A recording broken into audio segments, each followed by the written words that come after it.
बहुमत से जीतेगा और बीजेपी जीतेगा और काम करेगा और अच्छा। बीजेपी नीतीश के साथ में जितना दिन था उतना दिन काम हुआ बिहार में, जब से अलग हुआ तो उसे काम नहीं हुआ बिहार में।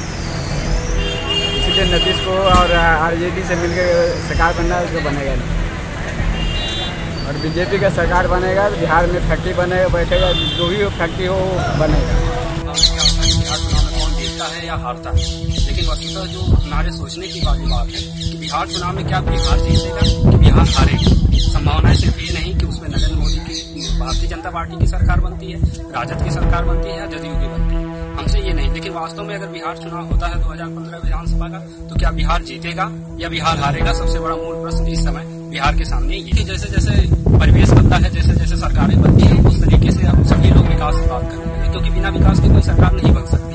क्योंकि अगर आप शिक्षा की बात नहीं करते हैं, समाज की बात नहीं करते हैं, समाज सुधार की बात नहीं करते हैं, स्वास्थ्य की बात नहीं करते हैं, तो आप फिर किसी सरकार को कैसे गवर्नमेंट कोई बना सकता है। लेकिन वास्तव में जो ये चुनाव होने वाले हैं, ये मुख्यतः दो ही बिंदु है इसके, क्योंकि जिस तरीके से मोहन भागवत का बयान आता है आरक्षण के मुद्दे पर, उस तरीके से ये लगता है कि पूरा चुनाव बिल्कुल लालू और नीतीश के पक्ष की तरफ झुकता नजर आ रहा है। क्योंकि जैसे जैसे आप मान लीजिए कि बिहार की जनता है, कहीं न कहीं बिहार के लोग बाहरी जगहों पे जाते हैं, जैसे दिल्ली में आते हैं या बम्बई पे आते हैं, तो उनका मूल जो व्यक्तिगत पहचान होती है वो बिहार से होती है। और बिहार में लोगों को, आम लोग, बाहरी जो लोग हैं वो बिहारी कहते हैं। इसलिए जहां तक देखने वाली बात है कि ये पूरा का पूरा चुनाव विकास और जातीय समीकरणों पर आधारित होगा।